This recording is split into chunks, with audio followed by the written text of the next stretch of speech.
At our 40th anniversary, he renewed vows with another woman. I gave her the prenup I wrote. The envelope was elegant, gold-trimmed, sealed in wax. I thought it was a surprise for our 40th anniversary until I saw the sender, Selena Monroe. Inside, a photo, Edward, my husband, smiling beside a woman half my age. The card read, "Join us in celebrating 40 years of love with Edward Langley." My name, Margaret Langley, was handwritten on the front.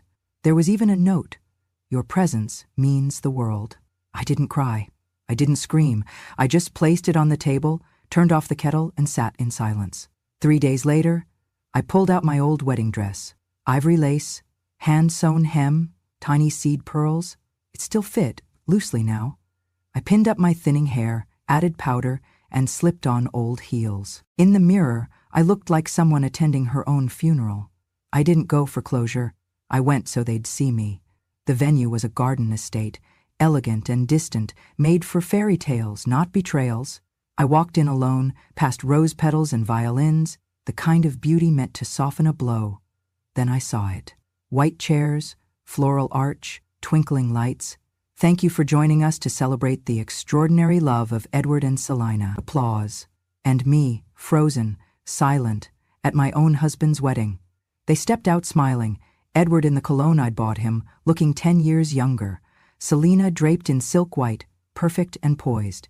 He held her hands. "Selena," he said, "you taught me what it means to be chosen." Chosen.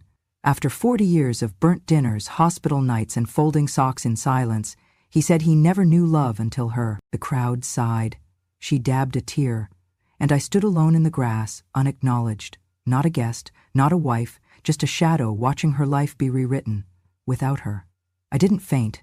I didn't scream. I just stood there, still clutching the invitation in my hand like a calling card from hell. Someone brushed past me, a young woman with too much perfume and a clipboard. She glanced at me, blinked, and said, "Oh, ma'am, you're not on the seated list. Family is up front." I opened my mouth. Nothing came out. Then she smiled and added, "But if you'd like to leave a message for the couple, there's a guest book by the fountain." A guest book at my husband's second wedding, to a woman who had the audacity to invite me. I looked down at the gold script on the invitation again. "Your presence means the world." They didn't mean that. They meant my absence did. They meant they wanted me to witness my own erasure, politely, quietly, in pearls and silence. So I stayed. Not out of pain, but out of spite, because they wanted a clean story.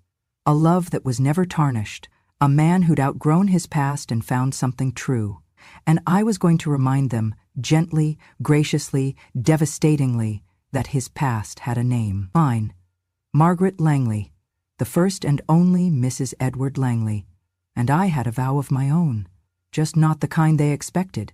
They sat me at the table closest to the kitchen, next to a utility door that swung open every 2 minutes, with the smell of garlic butter and clanging dishes. My name wasn't on the place card. It said Guest 17 in thin script. No last name, no title. A woman I didn't recognize, with too much blush and a laugh that grated like cutlery on glass, leaned over and said, "Are you with the Monroe side or Edwards?" She didn't wait for my answer before turning away.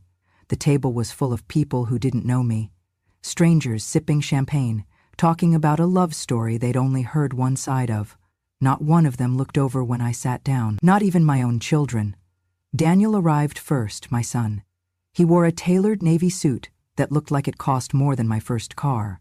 He didn't see me at first, or maybe he did and pretended otherwise.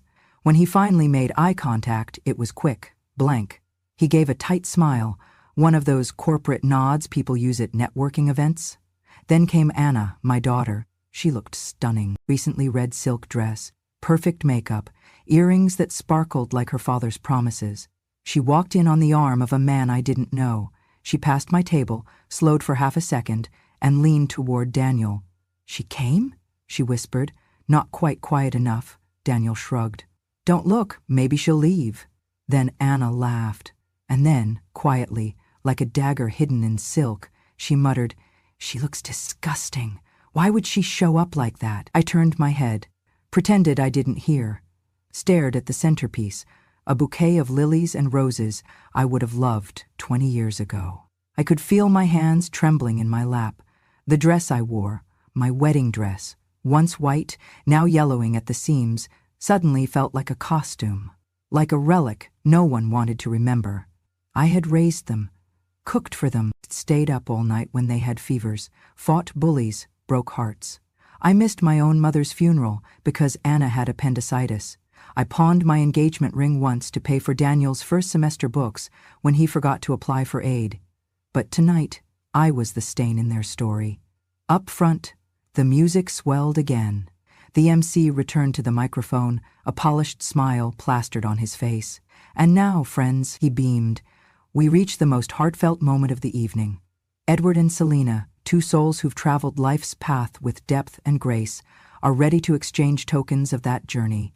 Rings symbolizing not just commitment, but rediscovery. I could hear Edward's laugh from across the garden, that same deep charismatic chuckle he used when charming someone new. Before the rings are exchanged, the MC continued, we'd like to invite a very special young man to join us. The bridge between past and future. Selina's son, Nathan. There was polite applause, and then silence as a man walked onto the stage. He looked to be around 30, tall, broad-shouldered, hair thick and dark, just like Edward's used to be before it went gray. But his smile... No, that smile didn't belong to Edward. That smile belonged to someone else entirely, someone I hadn't thought of in years. James, Edward's younger brother. James had lived with us for almost a year, back when he was in college and couldn't afford rent. He'd sleep on our couch, help with the kids, and wash dishes when I cooked too much. He was charming, loud, always chasing something. I never liked the way he looked at me, or at other women. He had no boundaries. Edward said I was being dramatic. One night, I caught Selina sneaking out the back door while James was in the shower.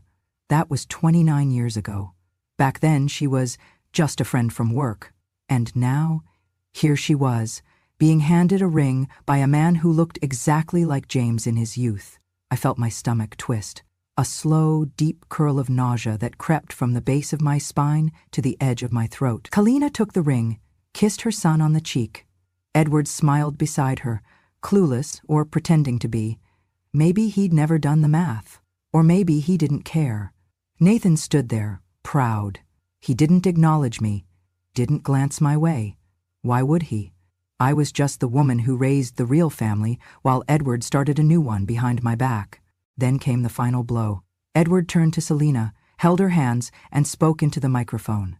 Selina, for years I wandered, lost in routine, in duty, in what was expected of me.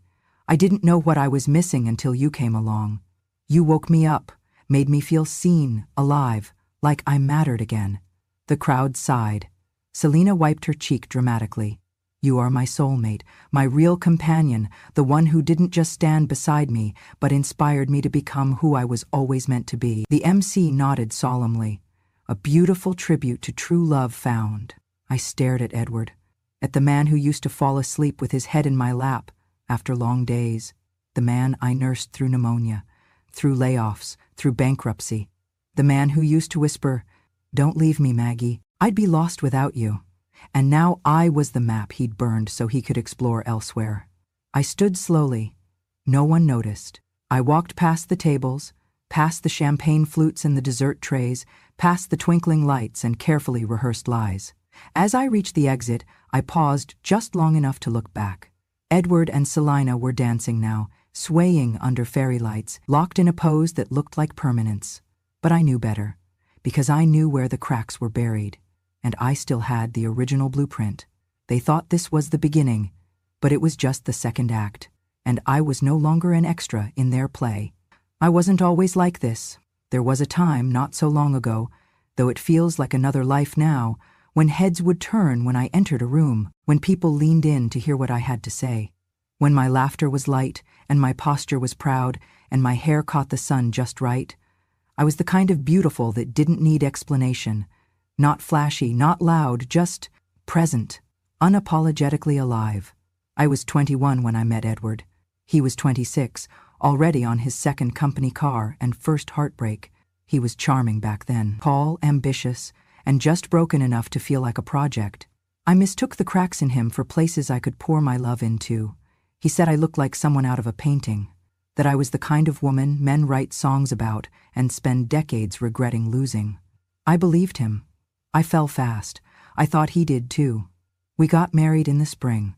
I wore the ivory lace dress my mother helped sew. He wore his late father's cufflinks and grinned like a man who'd won something precious. I didn't notice that he always looked around when pretty waitresses passed our table.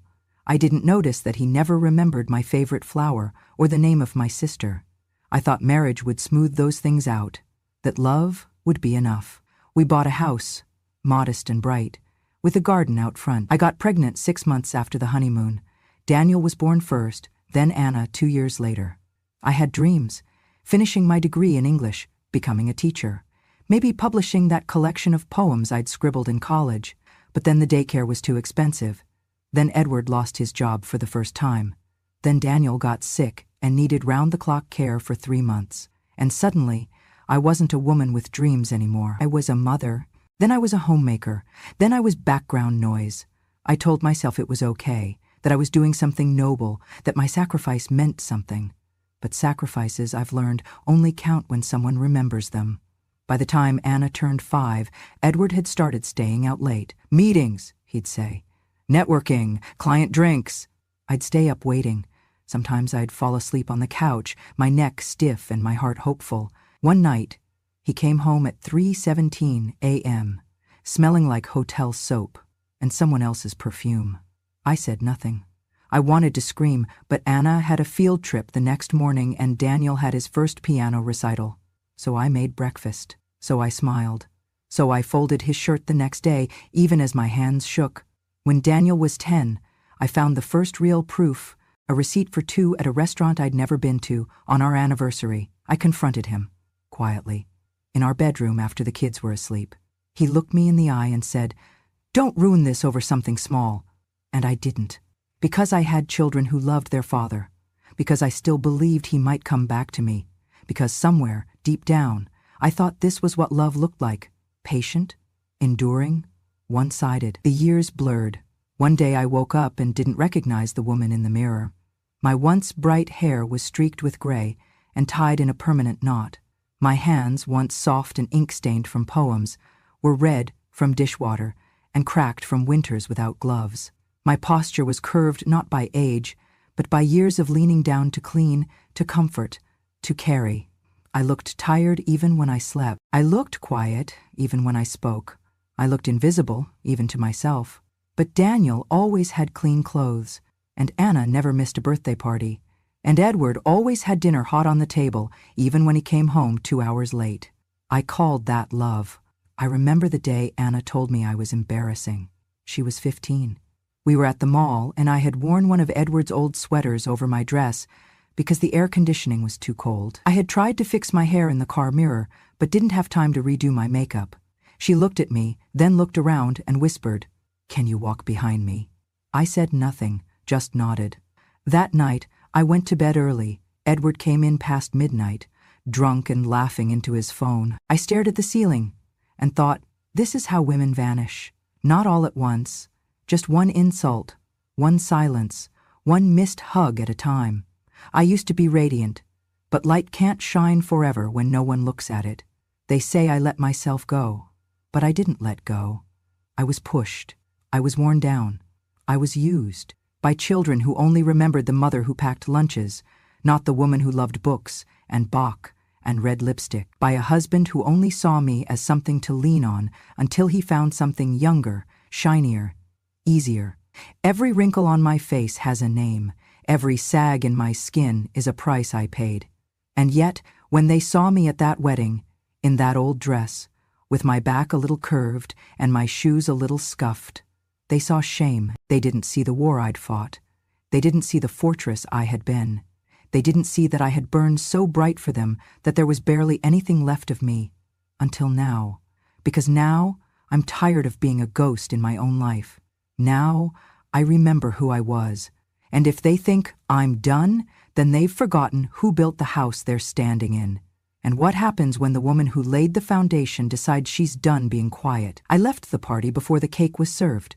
No one stopped me. Not Edward, not Selena, not even my children. I walked past the valet, who didn't recognize me from earlier. I waved him off and found my own keys in my handbag. The drive home was quiet. No music, no tears. Just the sound of rubber on pavement and the dull thump of my heart against my ribs. I wasn't sad. I was steady, like a pendulum that had finally stopped swinging. When I got home, I didn't take off my dress. I didn't wipe off the powder from my cheeks or untie the bun in my hair. I went straight to the bedroom and dropped to my knees in front of the old walnut dresser. The second drawer stuck, just like always. I bumped it with my hip. It groaned open. Beneath the folded sheets and a box of expired Christmas cards, there was the little black key. I hadn't touched it in almost 4 decades. I stood up, walked to the closet, pulled away the coats, and reached behind the sewing box. There, behind a stack of tax returns and birth certificates, was the fireproof safe. I unlocked it. The hinges moaned. And there it was, just as I remembered. A manila folder with a single label in my handwriting. Prenup draft, 1985. I had written it the year Anna was born. Edward had just started his second business, and I was still working part-time as a paralegal. I had asked one of the lawyers I trusted to walk me through the language. Just in case, I told him. Just in case things didn't work out one day. He'd smiled kindly, maybe even pityingly. No one thought I'd need it. And I never showed it to Edward. Because I was afraid. Afraid he'd see it as a betrayal, as a lack of faith, as a threat. I was afraid he'd walk away. I had just had a baby. I didn't want to start over. I didn't want to lose him. Not then. So I tucked the folder away, and I kept choosing him, even as he stopped choosing me. But tonight, the fear was gone. Fear lives in the hope of still being wanted. I no longer hoped. I sat at the kitchen table with a cup of weak tea and turned on the lamp. The folder was yellowed at the edges. Inside were 6 pages, typed on my old Smith Corona typewriter. Ink faded but legible. I read every line slowly, like I was seeing them for the first time. Page 3. In the event of dissolution of marriage, all jointly acquired property shall be divided equitably, but the primary residence, if purchased prior to marriage or maintained solely by one party, shall revert to that individual. That house was mine. It had always been mine. Bought with money from my inheritance after my mother died, paid off with overtime shifts and grocery coupons and 1,000 quiet sacrifices. And now I would protect it. Not with pleading, not with tears, but with ink. I opened my laptop and rewrote the entire document, line by line, clause by clause. This time, no hesitation, no compromise. I added new sections. I removed the word equitably. I replaced it with solely, undisputedly, non-negotiable. I included a detailed appendix of all property and liquid assets. I attached the deed to the house, the vehicle titles, the savings account I'd built quietly in my name over the past 5 years, bit by bit, from birthday money, leftover grocery cash, and the side sewing jobs I did while Edward was networking. I wrote a cover page.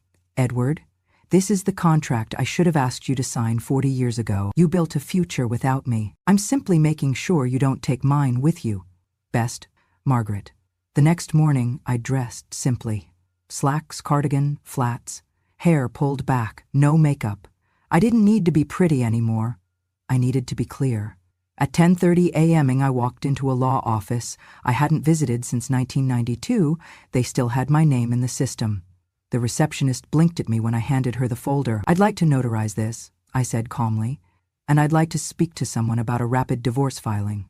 Within 30 minutes, I was seated across from a woman named Lynn, early 40s, firm handshake, sharp eyes. She listened without interrupting as I explained the situation. When I was finished, she asked, "Do you want to fight for spousal support?" I shook my head. "I want my house, my savings, my name. He can have the rest of his story." She nodded. I slid the signed prenup across the table. "This was written in 1985, I said, "but I never signed it. I was afraid he'd leave." Lynn read the first page, then looked up at me. "And now?" I smiled. "Now, there's nothing left to lose." That night, I lit a candle in the living room. Not for peace, not for memory, but for marking the moment. Because this wasn't the beginning of a breakdown, it was the beginning of my rebuild. I had loved Edward. I had loved my children. I had loved this life we built, even when it drained me. But now, love was not enough. Now, I needed boundaries. Now, I needed walls he could no longer walk through, and rules his charm could no longer bend. He had chosen another woman, so I chose myself. And for the first time in 40 years, I signed my name, and meant it. I didn't shout, I didn't argue, I didn't beg. I wrote a letter, I signed a contract, I sealed an envelope, and I gave them the only wedding gift I thought appropriate: truth. Not the sugary kind that hides behind polite smiles and social graces, not the filtered kind people sprinkle into toasts and speeches. No, this was truth, with sharp corners and clean cuts, truth with legal weight, truth they couldn't throw away. 3 days after the ceremony, after the champagne flutes were cleared, after the last filtered photo was posted with hashtags like "Forever Begins" and "Finally Found You," they hosted a private dinner at a local French bistro. It was invitation only, which, of course, I received. This one came from Edward himself, handwritten in silver pen. "No hard feelings, Maggie. I'd love for you to see that we're doing this with love and respect. Love and respect." He used those words like old coins, worn smooth by overuse, worthless in real life. Still, I RSVP'd, unable to attend, sending something in my place. And I did. The envelope was thick, cream-colored, no bow, no flowers. Inside were 3 items: the notarized prenup, with all 6 pages initialed and signed, me on every line; a divorce petition, formally filed and time-stamped; an addendum summary of assets, clearly outlining what belonged to whom: house, car, joint accounts, investments, retirement; and a final line: all assets listed are legally documented as the sole property of Margaret Langley. The cover letter was short. "Selina, you've won the man, but I've kept the life. Best of luck. You'll need it. Margaret." I hired a courier, someone professional, polite, efficient. She delivered the envelope to their dinner table at precisely 7:43 p.m., just as Edward was raising his glass for a second round of toasts. I wasn't there, but I can picture it. Selina in a pearl-toned cocktail dress, smile stretching wide. Edward, basking in borrowed youth, a man too foolish to know he'd just toasted his last drop of comfort. The courier placed the envelope between their wine glasses and said, "From Mrs. Langley." I imagined the silence spread like spilled red wine. I got a call from Daniel the next morning. He didn't even say hello. Just, "What did you do?" I let him rant for nearly 5 minutes, accusing, panicked, ashamed. Apparently, Selina had opened the envelope in front of everyone. She hadn't even made it past page 2 before her hands started to shake. Edward, confused, tried to laugh it off, until he saw the notarization, the lawyer's stamp, and the words, "Petitioner requests that respondent vacate the premises within 30 days. Daniel said, "You made Dad look like a fool," and I said he did that on his own. Then I hung up. That afternoon, Selina sent me an email. No greeting, no apology, just, "You're a bitter old woman. This won't bring him back." I replied with one sentence. "He was gone long before you showed up. All I did was close the door behind him." She didn't write back. The next week, I had the locks changed. Edward didn't return home right away. He went to stay with Selina. Or maybe her son, maybe a hotel. I didn't care. When he finally showed up, it was 3 days before the 30-day mark. He didn't knock. I just stood at the gate like a man who had misplaced his key and his dignity in the same moment. I stepped outside, calm, pressed together in a linen blouse and fresh lipstick, the color I hadn't worn since 1997. He looked at me like he didn't recognize me. "Can we talk?" he asked. I nodded toward the gate. On that side, he flinched. "You didn't have to humiliate me." "You did that," I said, "when you invited me to watch you rehearse a life you already lived. With me." He looked away. "Celine is upset." I smiled. "Then she knows how it feels." He left with a suitcase and a manila envelope of his own.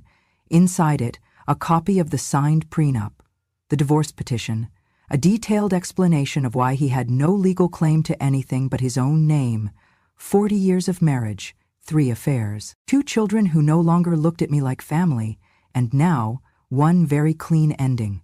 No house, no savings, no car, just the woman he called his soulmate and a reality she hadn't read the fine print on. I didn't need to slam a door or throw a vase. I didn't need to scream or demand closure. I had already closed the chapter, with a signature, with a seal, and a courier's polite smile as she said, "Congratulations, it's official." The first call came at 8:03 IAEM. I recognized Daniel's number. I didn't hesitate. I answered. "What the hell did you do?" he snapped. No greeting, no pause. "Do you realize what you've cost, Dad?" I said nothing. "He lost everything, the house, the accounts. He's living out of a guest room at Nathan's place. Is this revenge, Mom? You humiliated him." Still, I said nothing. "You didn't have to go that far," he continued, voice sharp with resentment. "You always said family was the most important thing." Family. I almost laughed, but I didn't. Instead, I said, "Thank you for calling, Daniel," and hung up. The second blow came by text, less than 10 minutes later. "Anna, really, Mom? You embarrassed yourself, and now you're making it about money? I don't even know who you are anymore." Then another.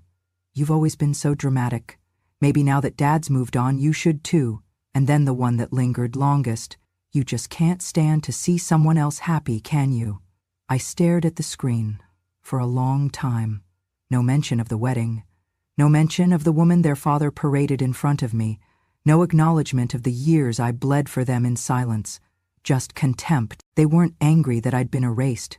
They were angry that I didn't go quietly. I walked to the file cabinet in the corner of my bedroom. The drawer stuck at first, always did. I yanked it hard, the metal scraping loud against itself. I pulled out a brown envelope.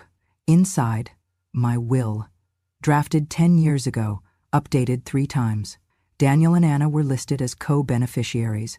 The house, the savings, the annuity, the paintings, the jewelry, passed down from my mother. It was all meant to go to them, because I thought that's what love meant, providing, even after I was gone. I laid the document on the desk, picked up my pen, crossed out their names, every one of them.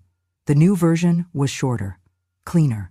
The house would go to a local shelter for women fleeing domestic abuse, an organization I'd once donated to in secret. I added a note requesting it be used as transitional housing, a soft place to land for women starting over. The savings, the car, and the remaining estate were split between that shelter and one more name, Claire, my friend. The one person who stood up for me at that wedding, who walked over, put her hand on my back, and whispered, "You don't have to sit through this, Maggie.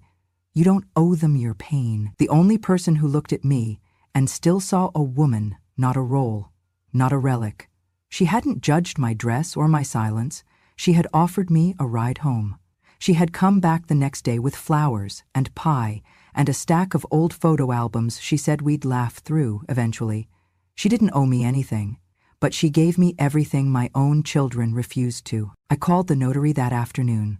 We signed the updated will in my kitchen. No drama, no ceremony, just initials, signatures, and one quiet line I wrote in the margin myself. I once believed motherhood was unconditional, but I've learned it should never be unreciprocated. Later that night, I stood in the hallway, staring at the framed photos lining the walls. Daniel's graduation, Anna's sweet 16, family vacations, all funded by sacrifice. Smiles that hid exhaustion, memories that didn't include my pain. I took them down, one by one, wrapped them gently in newspaper, placed them in a box labeled, "For storage." Not thrown away, not destroyed, just removed from the places where I once needed to see love reflected. I used to believe that being a mother meant giving everything, but now I see the truth. You can give everything and still be disposable. And if they could call me selfish for finally choosing myself, so be it, because the truth is simple. I was their mother. But they were never truly mine. Not when they chose convenience over character. Not when they stood by a man who betrayed me and a woman who tried to erase me. Not when they told me I was the problem for finally saying enough. I'm done proving my worth to people who measured it in silence, and I'm done mourning children who stopped being mine the moment I stopped being useful. They lost a mother, but I gained something far greater. A future where I don't have to ask for space in a life I built. A peace that doesn't ask for permission, and a voice that no longer trembles when I say, "I choose me." It was a rainy Thursday when Edward showed up at my door. I hadn't heard from him in over a week, not since the dinner, Not since the prenup, not since the locks were changed. He didn't knock right away. Just stood there in the drizzle, clutching an umbrella like a man unsure of whether he was arriving or retreating. When I finally opened the door, he looked smaller than I remembered. Not older, not weaker, just less. His suit was wrinkled, his shoes muddied, his hair messy in the way that used to charm me when we were young. Now it just looked careless. "Maggie," he said, the words soft as steam. I didn't answer. "Can I come in?" "No." He glanced down, ashamed. And didn't know what she'd done. I swear I didn't. I crossed my arms, letting silence sit where compassion used to live. He cleared his throat. "I was stupid. I see that now. I lost everything, but you were always steady. Always. You." Still I said nothing, because what do you say to a man who tried to replace you before you were even gone? He reached into his coat and pulled out a folded piece of paper. It was damp at the corners, smudged. I had the test done." I didn't move. He handed it to me like a child passing forward a note in class. I didn't even have to unfold it. I knew what it said. 2 weeks earlier, a letter had arrived at my lawyer's office. Anonymous. Inside were 2 items, a tip and a hair. Nathan's hair. The note was short. "He's not who you think he is. Ask for a DNA test." From Edward's side and James's. James, Edward's younger brother. The one who once slept on our couch. Who used to babysit when I ran errands. Who flirted shamelessly with anything that breathed. The one who disappeared abruptly when Selina first entered our lives. The resemblance I'd noticed at the ceremony wasn't my imagination. It was memory screaming to be acknowledged. I'd passed the evidence to Lynn, my lawyer. She handled the rest. The results were conclusive. Nathan was not Edward's son. He was James's. Selina's child had never been Edward's legacy. He had been James's mistake, or Selena's strategy, or both. Edward shifted on the porch. The rain had begun to soak through his coat, dripping from the edges of his sleeves. "I didn't know," he whispered again. "I didn't know she'd been with James. Not then." I raised my eyes slowly, deliberately, until I met his. He flinched. For once, he didn't have the upper hand. Not with charm. Not with nostalgia. Not with shared history. I stepped forward. "Do you remember the night I found the receipt?" I asked, voice low. He blinked. "What receipt?" "The one from 1994. 2 entrees, champagne, a hotel room. You said it was for a client." His face twitched. "That was business." "No," I said, sharper now. "That was Selina." He opened his mouth, closed it, opened it again. I kept going. "You started something with her nearly 30 years ago. You left crumbs everywhere. But I stayed. For the kids. For the house. For the version of you I thought still existed." He shook his head. "It wasn't like that." "It always was." I stepped back, placing the DNA test gently on the side table just inside the door. "You replaced me while I was still breathing," I said, "and then tried to parade my corpse past a crowd like I'd died quietly and gracefully." He said nothing. Only the rain filled the silence now. "And now," I added, "you know how it feels." He furrowed his brow. "To be replaced," I said. "To look at someone and realize you never mattered as much as you thought you did." He staggered back like I'd struck him. "Maggie, please." "No." I didn't raise my voice. I didn't need to. "This isn't forgiveness," I said. "This isn't closure. This is clarity." I let the next words fall slowly, one by one. "I loved you more than you deserved, and I buried myself for your comfort, but I'm not your widow. I'm your lesson." He left without another word. Didn't even take the umbrella. Just walked into the storm, shoulders hunched, a man undone, not by anger, but by being seen for the first time. That night, I lit a single candle in the kitchen. Not for him, for me. Not for grief, for survival. Not for what was lost, but for what I had refused to lose any longer. Myself. I poured a glass of wine, sat by the window, and watched the rain wash away whatever was left of the man I once called home. Because now, I didn't need his name. I had reclaimed my own. And that was the final vow. The divorce was finalized on a Tuesday morning. It took just under 7 minutes. The judge barely looked up from the papers. Edward didn't show up. His lawyer handled it all on his behalf. There were no arguments, no final pleas, No attempts to reconcile, just signatures, initials, and silence. The kind of silence that felt not empty, but complete. I stepped out of the courthouse with the decree in my hand and sunlight warming my shoulders. The air felt clearer than it had in years, like someone had finally opened a window in a house that had been suffocating for decades. Outside, Claire was waiting in her little blue hatchback, engine running, sunglasses perched atop her head like a crown she'd never bothered to polish. She rolled down the window and grinned. "So, are we officially done with that bastard?" I held up the document like a trophy, that free and legally fabulous. She whooped and leaned across the passenger seat to push open the door. "Then get in. We've got plane tickets and no curfews." The house was empty when we returned. Edward and Selina had left the day before. I'd given them a deadline and stuck to it. No exceptions, no delays. My lawyer had arranged everything, clean break, no contact. They didn't even leave a note. Fine by me. The bedroom was stripped bare. No photographs, no cufflinks, no scent of his aftershave lingering on the pillow. Just the quiet echo of something that used to feel like love, and now felt like relief. In the garage, the extra key to his Jaguar was still hanging on its hook. But the car? Gone. Let them have it. They'd need something to drive away from the wreckage. Claire and I packed light. We didn't need much. A few dresses, a pair of walking shoes, a scarf or two for the wind, and my camera. Dusty, but faithful. The one Edward gave me for our 20th anniversary, and then promptly forgot about. He never asked to see the photos I took, but now, someone would. We flew to Tuscany first, rented a small villa on the edge of a vineyard. Every morning, we sipped cappuccinos on a terrace overlooking olive trees. Every afternoon, we wandered cobblestone streets and bought things we didn't need, postcards, painted bowls, bottles of perfume we opened just to inhale like memory. At night, we drank wine, real wine, the kind that made your teeth red and your heart soft. Claire would toast something new each time, to freedom, to good shoes, to old music, to fresh starts. And I'd raise my glass. Not because I needed to celebrate, but because, for the first time in decades, I had something to toast that wasn't someone else's achievement. We danced in Barcelona. We wrote poems in Paris. We got matching scarves in Marrakesh and laughed ourselves breathless, haggling over candlesticks we didn't need. In Japan, a stranger took our photo under cherry blossoms. When I looked at the picture later, I almost didn't recognize myself. The woman in the frame was standing tall, shoulders back, hair swept with wind, eyes open, not wide with fear, but wide with the wonder of still being here. We didn't talk about Edward much.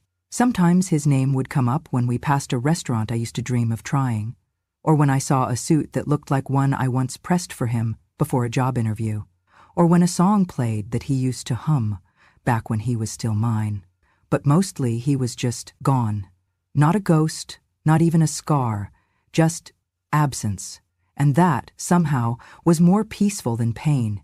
One night in Greece, after too many glasses of red, Claire looked at me across the candlelit table and said, "You know, I always admired you."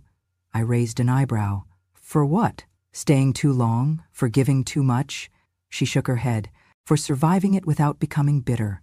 I thought about that for a moment. Let the weight of it settle in. "I didn't survive it because I was strong," I said. "I survived because I was too tired to keep dying slowly." Then I laughed. Then we both did. Because it was true. By the end of the 3rd month, I had more stamps in my passport than I'd ever imagined. More freckles, more laughs, more breath. I looked in mirrors and no longer searched for youth. I searched for presence, and I found it. Everywhere. When I got home, the house was just as I'd left it, but it didn't feel like the same place. It felt like mine. Every wall had been scrubbed clean of their presence.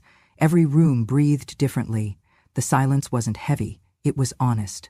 I unpacked slowly, hung up the dresses. I printed a few photos and taped them to the fridge.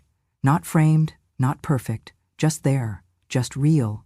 And then I poured a cup of tea, stepped out onto the porch, and watched the sun melt across the horizon. I didn't feel victorious. I didn't feel vindicated. I just felt free. The next morning a letter arrived. From Daniel. No apology, just a line that read, "I still don't understand why you had to ruin everything." I folded the paper once, then again, then dropped it in the recycling bin. Because here's the truth. I didn't ruin anything. I just stopped pretending. I used to think the worst thing a woman could be was forgotten. Now I know it's worse to forget yourself. And I had, for so long. But now I remembered. What I loved, what I wanted, what I deserved, and it had never been scraps from a man's pocket or praise from a child who only called when he needed something.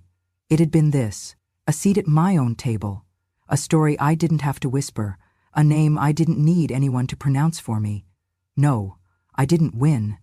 I just stopped losing. That was enough. Betrayal is never silent. It lingers in missing names, forgotten glances, empty chairs. But the woman they pushed aside, she held the ending. They thought my silence meant surrender. It meant I was watching, waiting. And when I finally spoke, it wasn't revenge. It was truth, signed, delivered, unapologetic. If you've ever been erased, overlooked, or used, subscribe to Grandma True Stories. Because the quiet ones, we're never really gone. We're just getting ready.